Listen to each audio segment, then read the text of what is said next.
You're listening to My Comic Life on the My Comic Life Podcast Network. Welcome back to My Comic Life, folks. That's right, My Comic Life, your number one podcast for all things geek, nerd, movies, gaming, Marvel, DC. You want it, you got it right here. And as always, joining me each week in the My Comic Life studio is the Sensei to Master Splinter. That's right, folks, the man who taught the Ninja Turtles. Say hi to the folks there, Alex. Undefeated against the Foot Clan. What can I say? Hello, all you My Comic Life fans out there. Missed you guys a whole lot. Hasn't been too much going on this week, but I think we squeezed out a pretty good show for you guys. Yeah. Even when there's not a ton of nerdy stuff going on, we still trudge through the dregs of nerddom to pop out those gems that you need to know about. And here we're gonna get the ball rolling. Spider-Man 3 gets a name. Earlier this week, several prank titles were perpetrated by cast members of the Marvel Studio property Spider-Man Phone Home was Tom Holland, Spider-Man Homewrecker was Jacobs, and Spider-Man Home Slice was Zendaya. These were all fake titles that were dropped by the cast and fans of the series. Ate it up. Rumors and assumptions swirled as devotees eager for any information about the upcoming production began to share their theories about the meaning behind each title's relief. A collective groan of aggravation could be heard as the cast finally fessed up to the joke later that day. Thankfully, a day later, the cast put out a small skit where series star Tom Holland is seen leaving John Watts, the director of Spider-Man Homecoming, Spider-Man Far From Home, and currently director of Spider-Man, the third one, I'm blanking on the name there, and apparently a future Fantastic Four production. Anyway, they leave the director's office to meet up with his two co-stars eagerly waiting outside the office. Tom Holland laments to his fellow actors Zendaya and Ned that he was given yet another fake name for the title. They walk away seemingly disheartened. The camera pans away from them and focuses on a whiteboard with dozens of titles sprawled out, and the camera zooms closer to the center where the title and the fans can read Spider-Man No Way Home is the true title of the third installment of the franchise. What did you think of this marketing tactic, Alex? Like, did it work for you? Like, did you think the titles were funny? Like, did you get annoyed that they kept throwing out false title after false title after false title? What did you think? I actually thought that it was quite the funny way to interact with fans, knowing that there's such this fever, this kind of like almost like a rabid fandom for these Marvel titles who are eager to just gobble up any information that they can get. And, to really play on that and to get these people going and then all of a sudden just be like, oh, we were just kidding. We were just making up whatever we could that's pretty funny. And it got everybody talking, and I think it did the job that it wanted to do. And, it's not like they carried it on for like, a week or weeks or months or anything like that. It was just, something that I'm sure the cast thought would be fun for a day, and then they fessed up and they actually released the the true name, which No Way Home. I like it better than what was it, Home Slice and Home Wrecker and those other names. Which if you really think about it, obviously there were jokes, but what did you think, Sam? Did you like this kind of marketing tactic that they took for this movie? Yeah, actually, I think they timed this just perfectly. Like, if they had tried to do this for 2-3 weeks straight, that would have been bad. But they carried it out for 3, maybe 4 days at most, and then they actually revealed the actual title. So no, it built like a joke, and the joke, just kind of went ah ha ha ha. But then right at the point of where you're like, oh my gosh, man, I'm the joke is burned out. They finally actually released the actual title. So no, clever marketing ploy on their part, because yes, it got people talking and it got people speculating, and people were of course tweeting or talking about it via social media or with their friends or family. So yeah, I think it did its job. I think so, some. Yeah, go ahead. So do you think so? The reason why I think it works is because Spider-Man is kind of geared more towards, they're all geared towards the young crowd, but Spider-Man kind of relates to your younger crowd on a different level because the characters are still technically children, and so this seems like kind of like a child, harmless prank. Do you think something like this would work for? Because I know everybody was kind of speculating on what the final Avengers movie was going to be after the release of Infinity War. Do you think this would have worked for Endgame, or do you think people would have been a lot less patient about learning the title? I think this really only works for like Spider-Man and maybe Deadpool, just because like they're kind of known for like sarcastic one-liners, and for like joking around with like the reader or their audience and everything. So like I said, I don't think this would work for like Avengers, who are not known for being like wink wink like the at their target audience like Spider-Man or Deadpool can be. My question to you is though is that we've paused it here on this whiteboard of like rejected titles. Were there any titles that like really stood out to you? Like, man, I almost wish they had gone, this way. Like was this hot, or is No Way Home like your like definitive title? So I mean, and we discussed this a little bit before the show, but I still like the work from home, Spider-Man work from home title because basically, it's what we've been going through for the last almost, a full-on year now. By the time you guys will be hearing this, it'll probably be about a year straight that we've been, in quarantine. So, work from home really kind of resonated with me. I think that one is probably my favorite. But I mean, what did you think? Which one did stood out to you the most, Sam? I mean, jokingly, I liked Spider-Man Homeschooled, Spider-Man Aunt May Says No, and Spider-Man Home Run. Like those three all definitely made me laugh. Yeah, they were all pretty bad. I think we can agree. So, I mean, this No Way Home title, I don't know what it has to do with the movie because in Homecoming there was actual homecoming. In Far From Home they were on the European trip. So this No Way Home title does have me curious as to what the connection is between the title and the actual content in the movie. Yeah, no, I'm starting to think like maybe like spoiler alert here. If you haven't seen Far From Home, I'm gonna give you like the total of the end of this sentence. Like pause this, go watch the movie, and come back. But at the end, Mysterio reveals Spider-Man's identity to the world. So it could be like metaphorically, you can't go home anymore, kid. Like you've grown up, you've been thrust out into like the real world, or this could be like something of like him being lost in like different Spider-Man dimensions, and he's having to find his way home. That's kind of what I'm hoping it is alluding to, because that to me would be pretty awesome. And I know we all know the rumors about Tobey Maguire coming back, Andrew Garfield coming back, Jamie Foxx coming back. There's so many people that have been tied to this movie, and I think that it would, No Way Home kind of opens it up for either or. But if I had my choice, it would definitely be moving into this shattered dimension kind of big storyline that Marvel seems to be kind of moving towards. Oh, I'm totally 100% with you there. Like I would love to see once again, the Tobey Maguire, the Andrew Garfield Spider-Man. I'm hoping they go with more of a shattered dimension, kind of opening up the Marvel multiverse here. Starting with it here. And then, kind of like going full-blown multiverse when we get to the Doctor Strange movie. But yeah, Spider-Man No Way Home is still in production, and it is aimed for a December 17th, 2021 release date. Details are scant, but of course, we're hearing rumors that the movie will be set during the holiday season. We also know that the movie is part of the Marvel Studios Phase 4 project, which reportedly encompasses 6 shows on Disney+, as well as 4 movies in 2021 alone, assuming things stay on schedule. And the way they're kind of shaping up this whole Phase 4 of Marvel is that, it's kind of like the TV show kind of like tags off, kind of like a tag team wrestling match here. Like the TV show like tags in the next movie, and like the TV show kind of like leads into like the next movie there a little bit. And then like the movie takes over, and then the movie kind of like tags in, the next TV show.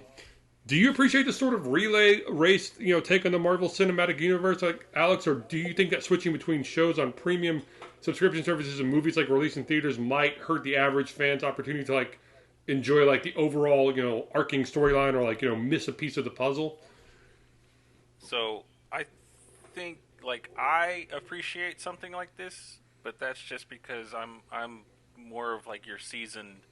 I mean, here we go. Let me just throw on my monocle real quick here.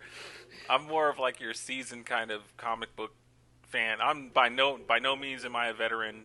Am I an expert? Nor do I claim to be. But I do appreciate this. Because historically Marvel Comics have had these big storylines that they take place in multiple titles and different issues. Like right now they have that King in Black, which covers basically all of the Marvel universe. I mean, you have to pick up issues of Black Panther, you have to pick up issues of Guardians of the Galaxy, you have to pick up issues of Sword, to get the complete storyline of this King in Black saga that they've been telling. And so it kind of reminds me of that. So I have an appreciation for it. Now, do I think that this could hurt your average fan? Yeah, I do. I think that that people will, the people that your average fan cannot, pay for a premium subscription service like Disney Plus, and on top of that, go to the movies every weekend, and also read whatever the companion comic book that comes with the whatever show, and then read up on the theories that are online, and all this stuff is stuff that you have to keep up with, and it does get exhausting. It's a good thing that we have a passion for it. Yeah. But it does, it can get exhausting, and I think the average fan can afford the time, let alone the money, to do something like this. No. And does that hurt their ability to enjoy the entire story that Marvel is trying to tell? Yes, I do think that is going to be a problem. But that's, hey man, it's not my problem. So Yeah, no. I'm kind of in like the same boat you are, because yes, like I subscribe to like Disney Plus, and I enjoy going out and to the movies. Like I'm a total movie geek, and so this is kind of like my world. Like I eat, breathe, sleep, all things, geek and nerd. Like that's not just something cheesy. That I or we say at the beginning of the show there, like this is like, like when you and I are not doing the show, we're discussing, hey man, did you see this latest trailer? Hey, did you hear about like this latest rumor? So for me, like, yeah, kind of like you, like this overall, like watch a TV show on like Disney Plus or Hulu, and then go to like the movie theater and like, watch the movie. To me, that's just like, hey, okay, I get to watch a TV show and then go have date night with my girlfriend watching a comic book movie. Like that's cool for me. Like that works for me. So, I would say, just with like the explosion of the Marvel Cinematic Universe, both on TV and in film, I don't think this would hurt the average fan, because most people have already signed up for Hulu or Disney Plus. They already have it.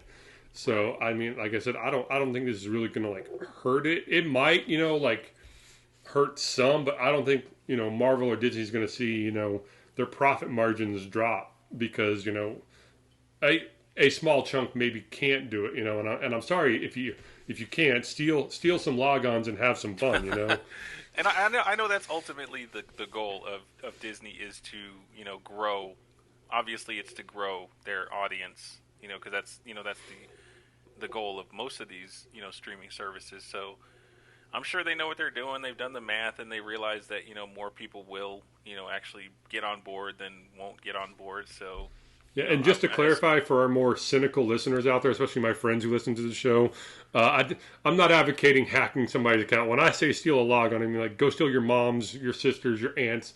Keep it in the family, okay? Do not actually go hack a logon just to watch a Marvel show so you can be caught up on what like the next movie is. No, don't condone that. And as the bad conscience, I am actually encouraging you to hack somebody's logon. So do what you have to do to get caught up. All right, all right. Moving over from Spider-Man to like just the kind of Marvel universe in general, both incorporating film and TV. Marvel Studios head honcho Kevin Feige made an appearance at the annual Television Critics Association Winter Press event. During a virtual Zoom panel, he spoke briefly about the future of the Marvel Cinematic Universe as well as the projects he's been leading on the small screen. Feige mentioned that he was currently on the set of Miss Marvel while participating in the panel, confirming that he highly anticipated the project and that it was already underway. He also stated that Hawkeye was also in production, and within a few weeks, She-Hulk would start production, and soon after, Moon Knight would get started. Alex, briefly, any of these grab your attention? Any of these like you're really excited for? So I'm excited for any and all things that have to do with the Marvel small screen, considering that WandaVision is kind of at a fever pitch right now. Yeah. But the one that has the most attention, and it might be a little bit out of the box here, is that She-Hulk, and I'll tell you why. Is because I hear rumors that Jessica Jones is supposed to be making a cameo in that show, because She-Hulk does operate in that sort of Hell's Kitchen, New York area, in her law firm. So I'm hoping that they bring back some of those Netflix titles that were so popular.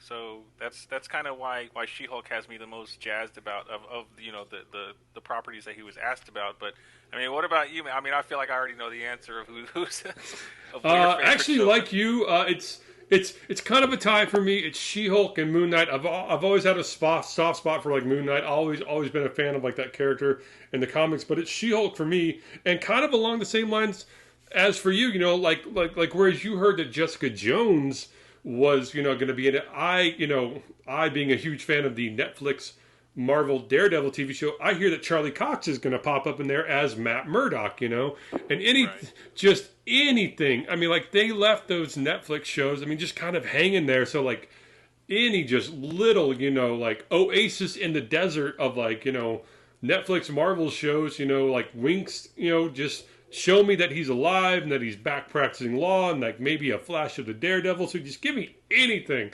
Any hope that like I might see these, pop up again. So good, man. They were the so way that good. Them were just kind of so abrupt that they didn't give not only the people that were hard at work on these productions, because obviously they were, they sunk a lot of money into them, man. The action was, top notch. It often episodes of Daredevil would overshadow, a lot of the Marvel like movies, So Yeah.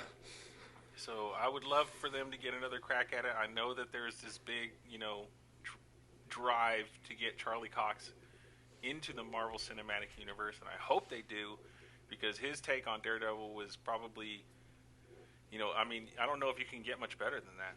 Yeah, no, I mean we haven't had too many live action takes on Daredevil. Like we got a brief look at Daredevil back when Lou Ferrigno was doing like the live action Incredible Hulk series. I believe he appeared in like that an episode or two in his black costume, but he also defended him. And then he's popped up in a few animated iterations, and then we got the Ben Affleck movie, and then we got Charlie Cox. We don't talk about that one. We don't talk about that one at all. That's a no Marvel project right there. Sorry, Sam, that you broke a cardinal sin right there. Sorry, man, my bad.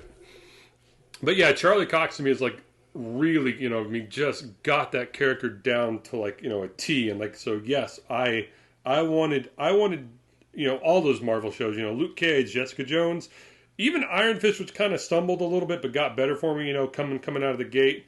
And yeah, like of course, Daredevil. Like I wanted all the shows to get 5, 6, 7, 8 seasons. As long as those actors didn't get tired of playing them, and as long as the storylines were compelling, I wanted all that to keep going. And to see it all get shut down after like 2 or 3 seasons, man, like that was like just a kick in the gut to me. Oh yeah, but a lot, you got to think a lot of those titles were kind of, tailored towards a more mature audience, and so. Yeah, and speaking of, speaking of things being tailored toward a more mature audience. Kevin Feige also spoke on several other items. Among other things, he confirmed that Elizabeth Olsen would be making an appearance in Doctor Strange in the Multiverse of Madness. Miss Marvel would be making an appearance in the upcoming Captain Marvel sequel, and that the planned second season for the Disney Plus hit WandaVision is still up in the air. But one of the biggest revelations was that for the foreseeable future, Deadpool 3, which is currently in pre-production, would be the MCU's only rated R production. Feige could be quoted saying, "Other than Deadpool, which has already established itself as a certain genre and a certain rating that we already said we would not mess with when we started working on Deadpool, which we have, other than that, we haven't encountered a storyline or a character's journey that a PG-13 rating or tone would have, prevented us from, telling a compelling story up to this point. We've told all the stories we wanted to tonally with the rating that we have now." I didn't really think, that they were going to mess with the Deadpool rating because of like the fan backlash. But does this confirmed news of a Deadpool 3 R rating excite you, Alex? Yeah, it definitely does. Because Deadpool was kind of that was kind of a niche type of production for me, and I know it was super. I'm not a Deadpool fan per se, but I know it was super important to the fans to kind of stay true to the character, and I'm glad that Marvel has decided to do that. But I'm kind of, a bit. I question how he's going to be able to fit in other Marvel properties. Yeah, if they're doing like sort of like if Doctor Strange comes out, which I mean I'm assuming it would, they could possibly claim like Deadpool's in its own pocket multiverse there, and they wouldn't ever have to like touch him or try to tie him into like the main MCU continuity universe there, and that could be like an easy way out for him for that one. But pardon me there. This quote about Kevin Feige being like, "Look, tonally PG-13 works for us. We've never felt, like a character's growth was stunted by having a PG-13 story." Is there a character out there where you think a PG-13 rating could hurt them, like Deadpool, they would need an R-rated, movie, or at least a mature-rated, kind of like what we were just talking about, Daredevil, Jessica Jones style series for them to actually, fully be fleshed out and, be shown in their best light? So I know this is pie in the sky, but I hope if they brought back any of those Netflix properties that they would continue with the kind of mature, themes and the violence that those shows did have in them, because I think it worked for the gritty Hell's Kitchen type of, and even in the comics, that's how their comic books are written. It's different than your Captain Americas or your Iron Mans. Your Daredevil deals with kind of a lot more serious issues. But if I had to pick one that wasn't the Netflix property, I would like to see Moon Knight, because it does deal with a lot more adult themes as far as the mental disabilities that I'm not an expert on Moon Knight. I know you know a lot more about him than I do, so I can only go off of what you've told me. But he does have some kind of like a mental disability, doesn't he? Yeah. So I've kind of always long had this theory that shows like WandaVision, like sort of like the G to PG, maybe even like the PG-13 shows, they would release on Disney Plus, and then yes, like if they ever got those Netflix shows back into production, they would release it on Hulu, because Hulu's kind of like, yes, Disney owns Hulu, but they release more mature content on Hulu than they ever would on Disney Plus. And I think you just slap a good, and even Netflix did this. They would slap a content warning before like the show started, being like, "Look, this show contains graphic language, graphic violence, and graphic nudity, and is not intended for younger audiences. Parents, please be parents," and police what your kids watch, And yeah, especially with a character like Moon Knight, I think you're going to have to, unless you're making like a really cheesy version of that character, you would have to release that series on Hulu, because yes, he has a split personality disorder. Like, he's a mercenary who nearly dies in Egypt and gets placed at the base of this Egyptian god statue and wakes up with like a multiple personality disorder, in which and sometimes like he's like a cab driver, like a poor cab driver, and other times like he's a really rich, well-to-do guy in New York, and he's got all the he's a Playboy philanthropist. Yeah. Like he's kind of Marvel's answer to like Batman, and his powers are always strongest at a full moon, but he's always got some like little incarnation of the God statue that he was placed at. Like he's got some incarnation of that God, always jumping around in like the comic book panels, talking to him and guiding him, and only he can see him. And so yeah, like dealing with like multiple personality disorders and the violence of Batman, of like breaking people's arms, like really like smashing them in the face. I think you're gonna need I want to see Daredevil Netflix level of violence applied to Moon Knight, or else I don't think you're going to be doing this character justice. And once again, I think that's where you use the Hulu platform to release a show like that. Absolutely, and I know we were speaking, and Moon Knight wasn't the only property that we could come up with. I know you were saying about the rumored Blade. Yes, Blade with Mahershala Ali. Yeah, no. I think if we're still at like a lockdown phase where you got to release a movie via streaming service, that this one has to be R, because the Wesley Snipes one were all R and they were all amazing. Yeah, even look, the third one was cheesy, yes, but the fight scenes were cool. But yeah, no, the third one was not the best one, but the first two were badass. So I mean, characters like Blade and like I mean, you could do a PG-13 Ghost Rider and have it be fun, but I think a rated R Ghost Rider could get you more horror elements in there. So of course I would love to see that. But Alex, some motherfuckers are always just trying to ice skate uphill. The line of the century. Yeah, I know. Words of wisdom to live by. But yeah, with like Blade and Deadpool, like Punisher. Punisher either needs to have an R movie, which they did with Thomas Jane, or give you like a really mature TV series, which they did with John Bernthal. But I mean, I'm kind of scratching my head, and I know you'll probably blow us up in the comments here, but like any other characters like outside of like those three, where you're like, this guy needs a mature TV series, or this guy needs like an R-rated movie? What about and I just thought of this, what about that Morbius picture that disappeared off the face of the earth? Oh yeah, the one with Jared Leto playing Morbius. I believe that was getting a PG-13 rating, and of course they pushed it back. Sony had it like released, supposed to be like either like this October.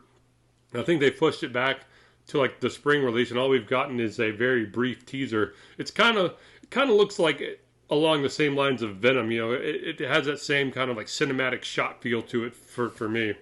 I hope that it does push the bounds, kind of like Venom. I thought Venom, for being a PG-13 movie, it did it pretty well. It balanced that, it gave us kind of that violence without being too over the top, and yeah, I mean he ate people's heads, but like it wasn't like too graphic or gross.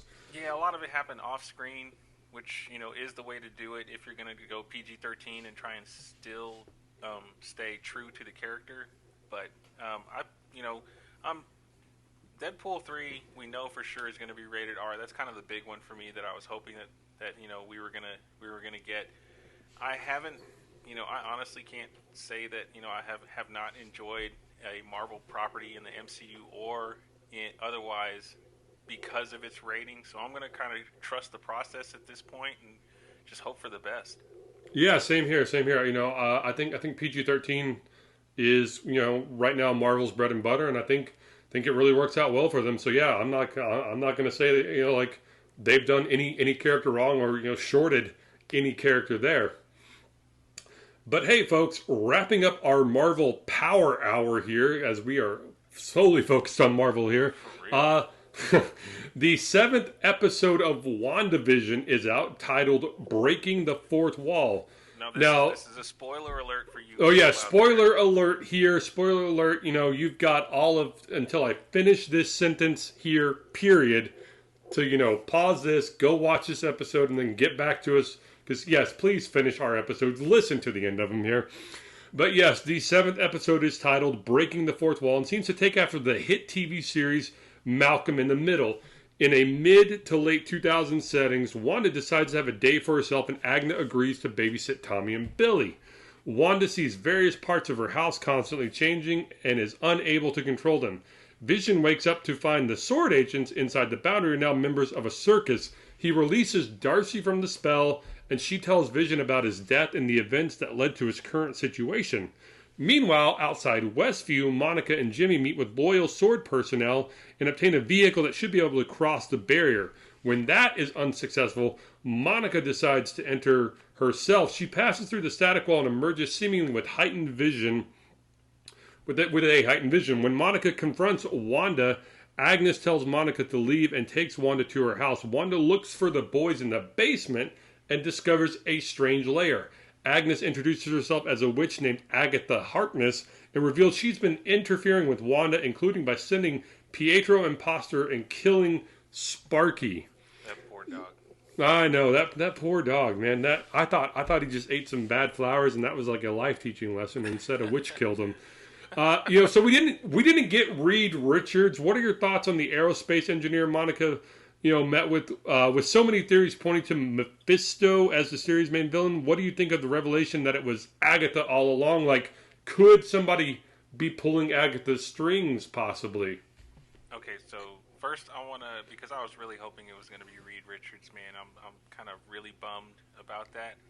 That being said, I do have a theory about this engineer that she did meet with.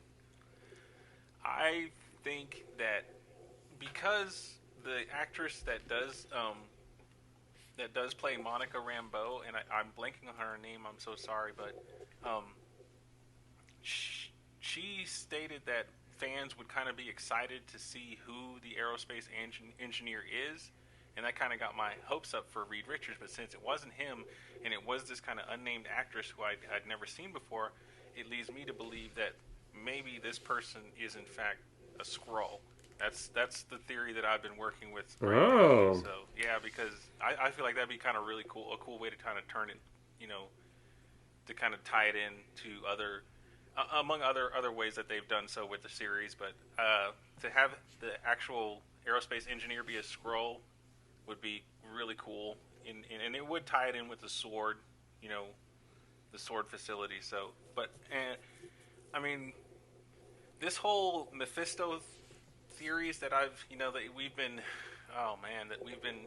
it's been what, a couple of months now that everybody's been talking about Mephisto. Oh yeah, weeks and weeks and weeks. People have been saying it's Mephisto, it's Mephisto, it's Mephisto. I honestly got to tell you, I never really thought that it was Mephisto, and I'll tell you why is because I never thought that Disney would ever put the devil into a Marvel property because ultimately these are supposed to be for children, and so I just never saw it happen. That, and and the Chinese audience, I think it's illegal to show the devil or something like that. So it's I never thought that it would be Mephisto, but I know that you had a pretty interesting theory that you still think that the Sword director is up to no good. Yeah, so I think so. First of all, yes, like you, I was disappointed it wasn't Reed Richards. I kept on hoping John Krasinski would pop in and be like, "Hey guys," a giant 4 plastered on his shirt, and be like, "Here's this thing that I designed," at the Baxter Building. Man, didn't get that. Friend of the show. Yeah, friend of the show, John Krasinski. Man, we are. Anytime. Come on our show anytime. We are fully in support of you playing Reed Richards. But yeah, I like your kind of like theory that it could be a Skrull, because this could possibly be setting up Secret Invasion, like right here. So that would be fascinating. And yeah, like I think the Sword director is Mephisto, and that and the Agatha is like his like pawn inside the hex right there, and so like you're gonna find out that like Agatha's just like the mid-level boss, not even like the big boss, but like the big boss pulling everything. And yeah, I think it's gonna be Mephisto, and the director of Sword was killed a long time ago, and Mephisto just took his place.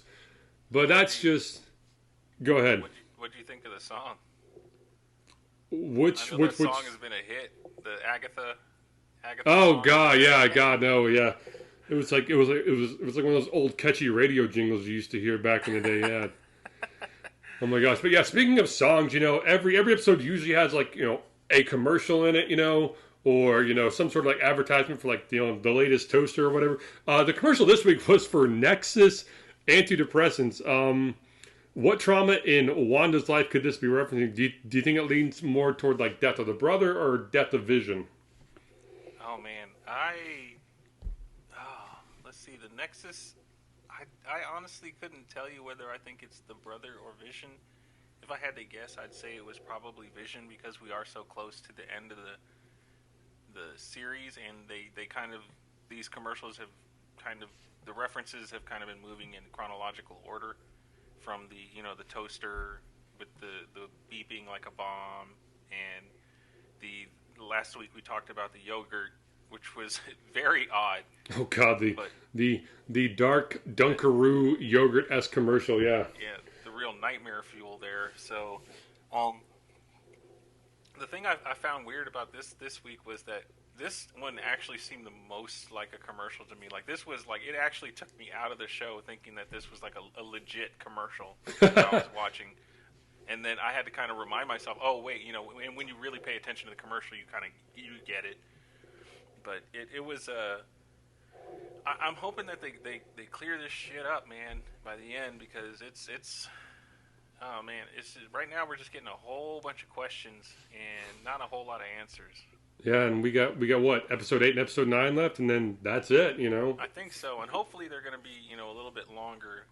But I mean, what do you think the Nexus antidepressants ad could possibly be referencing? See, I'm leaning more toward the brother because like with like fake Quicksilver, or like different actor Quicksilver showing up, like I think it would, that to me like leans that antidepressant commercial more toward that theory, and like less about Vision, because Vision's here with her right now. It's her brother that's still supposedly, although he could be back to life, we don't know yet. So supposedly still dead, and everything. So yeah, that's what has me thinking possibly the Nexus antidepressants was referencing the brother. But overall, we rate every episode. I have a quick question before you. Yeah. So the actual name Nexus, like in Marvel Comics, like the Nexus, and I just looked this up. It says the Nexus is a cross-dimensional gateway which provides a pathway to any and all possible realities. This includes realities between realities. Do you think? And I don't think it would be any stretch of the imagination to think that they obviously chose this on purpose because of I think, and like we stated earlier in this podcast, Scarlet Witch has already been confirmed to be in Doctor Strange 2 in the Multiverse of Madness. So, which will be kind of, I think it will be focused on the different realities and the different dimensions that Doctor Strange has to kind of travel to or heal and whatever Wanda is doing. I think you said at the beginning of all this, your theory was that she was going to end up just shattering reality by the end. So this whole Nexus Marvel chose Nexus for a reason, and I think that's got to be it for me. I mean, yeah, actually, I mean, you bring up a very valid point there. Now that you're talking about, yeah, I think Nexus is, and I think I kind of remember the advertisement being like choose your reality, So I think they're starting to like prime you for that idea that yes, the multiverse is coming.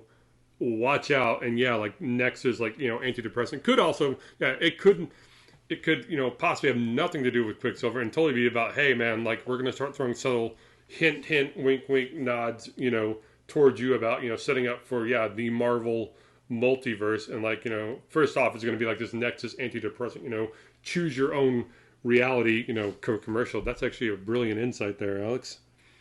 Oh well, I have my moments. But yeah, here at the end, we always rate these episodes kind of like on a scale of like A to F, 1 to 10, 1 being like the worst piece of shit in the world, and 10 being flawless. So what would you give this one? Like where does it fall for you? Okay, I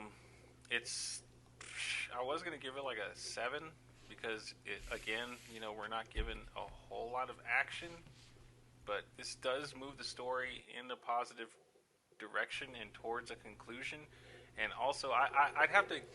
I think I'm bumping it up to like a 7.5 because of it's served as kind of an origin story for Monica Rambeau, and watching her take on Wanda in the front yard there, and her actually being able to tank a hit from Wanda was really cool to see. And I can't wait to see what this does in the future. And I really hope they put Monica Rambeau in other properties, including Captain Marvel. I'd love to see her come back in the Captain Marvel sequel. So, and this whole thing where Agatha Harkness, I think you said her name was, got revealed to be the quote unquote main villain of the show right now. And plus the song on the end of it, I got to give it a 7.5. I'll give it a solid C, if not a C plus on this one. What about you, Sam? For me, it gets like an 8.0, like a B minus. Watching Monica force her way into that reality wall and then kind of like coming through and possibly, they've been warning her like, hey, like your X-rays are showing up funky, your blood work's coming back weird, like you're absorbing a lot of like, this weird, hex energy, that's being put out every time you go through, and like, we really can't recommend you going through because we don't know what's going to happen to you. And like, if you're a comic book nerd like us, that Monica Rambeau was Captain Marvel in the comic books for like a brief while there. Yeah. So to kind of like see her get like her own set of powers, like you said, like tank a hit from Scarlet Witch and kind of start discovering her own powers is really cool to see. And so like that's what kind of this was most definitely a slower paced episode, but like stuff like that is what kind of vaults it into like a B minus, B plus, solid 8 episode for me right there.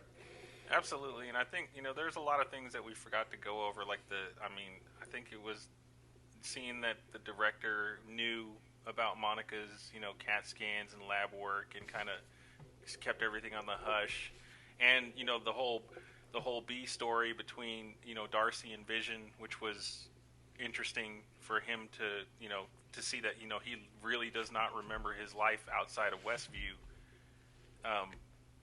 That when I say it left us kind of with more questions than answers, that's what I mean. But I'm hoping that moving forward, a lot of these can kind of get wrapped up. So I that's C plus, B minus. I think that's a good range for this episode. Oh yeah, for sure.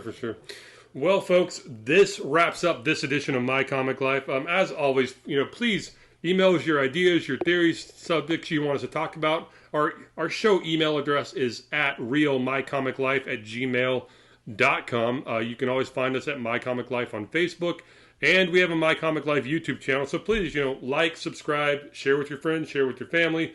Listen, comment. We love user feedback from you guys, and we try to get back to you as quickly as possible. But until next week, folks, ditch the herd. Be a nerd. Stay strong out there, my friends.